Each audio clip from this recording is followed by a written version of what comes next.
Assalamu alaikum wa rahmatullah wa barakatuh, mes frères et sœurs. Si ce message vous touche, abonnez-vous et laissez ce rappel changer une vie, peut-être la vôtre. 1. Quand la douleur devient un rappel. Il existe une douleur qui ne laisse pas de traces sur la peau, mais qui consume l'âme en silence. Une fatigue profonde. Un vide que ni le sommeil, ni les médicaments ne peuvent combler.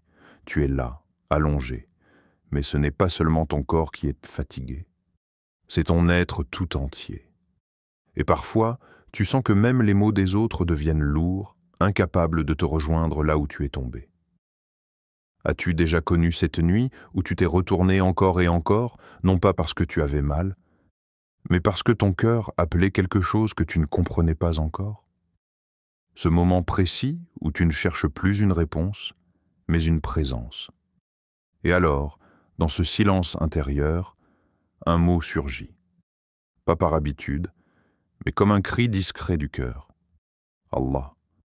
Ce nom, simple, mais immense. Tu ne le prononces pas avec ta langue seulement, mais avec tes larmes, ta faiblesse, ta solitude. Et ce mot devient lumière, ainsi que le révèle ce passage du Coran. Et quand je suis malade, c'est lui qui me guérit. Sourate Ash-Shu'ara 26-80. Ibrahim, alayhi salam, ne voyait pas la maladie comme une défaite, mais comme une opportunité de se rapprocher de celui qui détient tout remède. 2. L'histoire de la guérison intérieure. Parfois, la vraie guérison ne vient pas avec la fin de la douleur, mais avec le sens que tu donnes à cette douleur. Il y a cette femme, au temps du prophète Muhammad, paix et bénédiction sur lui. Elle vivait avec une maladie éprouvante, des crises incontrôlables. Elle aurait pu se plaindre, se révolter, mais elle est venue humblement vers le messager d'Allah. Elle ne demandait pas le luxe, ni la richesse, ni même une guérison immédiate. Elle demandait la pudeur, la dignité, le regard d'Allah. Et que lui proposa le prophète? Un choix, patienter pour une récompense éternelle ou être soulagée ici-bas. Elle choisit l'éternité, elle choisit la foi, elle choisit Allah au prix de sa propre douleur. Si tu patientes, tu auras le paradis. Sahih al-Bukhari. Elle répondit, « Je patienterai, mais invoque pour que je ne me dévoile pas. » Elle ne voulait pas seulement être guérie, elle voulait rester digne devant son Seigneur. Voilà ce qu'est une guérison intérieure, quand ton âme devient plus forte que ton corps. Et toi, dans tes épreuves, cherches-tu seulement la fin de la douleur, ou cherches-tu la lumière à travers elle? 3. Quand un mot devient ta lumière dans les ténèbres, il y a des nuits où tout semble s'effondrer, où les murs de ta chambre deviennent le reflet de tes peurs et ton souffle, plus lourd que d'habitude. Mais au milieu de cette obscurité, un mot peut illuminer ton âme. Allah. Un mot court, mais chargé d'infini. Quand tu dis « Allah », tu t'adresses à celui qui guérit sans médicaments, console sans toucher, répond sans délai, à celui qui, d'un seul mot, apaise les tempêtes intérieures. Comme le rappelle ce verset, « Et nous faisons descendre du Coran ce qui est une guérison et une miséricorde pour les croyants. » Sourate Al-Isra 17, 82. Le Coran n'est pas une lecture ordinaire. Il est baume pour l'âme et remède pour le corps. Alors, quand ton cœur est malade, pourquoi ne pas le placer entre les mains de celui qui l'a créé? 4. Le secret d'un mot qui efface les péchés. La souffrance, qu'elle soit physique ou émotionnelle, est souvent perçue comme une épreuve difficile. Mais selon le prophète Muhammad, paix et bénédiction sur lui, chaque douleur, chaque mal, même une simple épine qui nous pique, a un effet purificateur. Il n'est pas un croyant atteint d'une maladie, d'un souci, d'une tristesse, d'un mal, ou même d'une épine qui le pique, sans qu'Allah ne fasse tomber par cela certains de ses péchés. Sahih al-Bukhari, Sahih Muslim. Ainsi, plutôt que de voir la douleur comme une malédiction, voilà comme une opportunité de purification. Chaque souffrance, lorsqu'elle est endurée avec patience, te rapproche de la miséricorde d'Allah. Et ce n'est pas tout. Un mot, simplement un mot, Allah, prononcé dans la douleur, devient un remède pour ton cœur, une clé pour le Jannah et un moyen d'effacer tes péchés. Chaque invocation devient une purification profonde de l'âme. 5. L'invocation du prophète pour la guérison. Dans les moments de maladie, le prophète Muhammad, paix et bénédiction sur lui, nous a laissé un précieux héritage, une invocation pour la guérison. Ce n'est pas simplement des mots que l'on récite sans y penser, c'est un appel sincère à celui qui détient toute guérison, à celui qui est le guérisseur par excellence. Allahumma Rabb, An-Nas, Adhib al-Bas, Ishfi anta ash-Shafi, la shifa'a illa shifa'uk, shifa'an la yughadiru saqaman. Sahih Muslim. Ô Allah, Seigneur des gens, éloigne le mal, guéris, car tu es le guérisseur.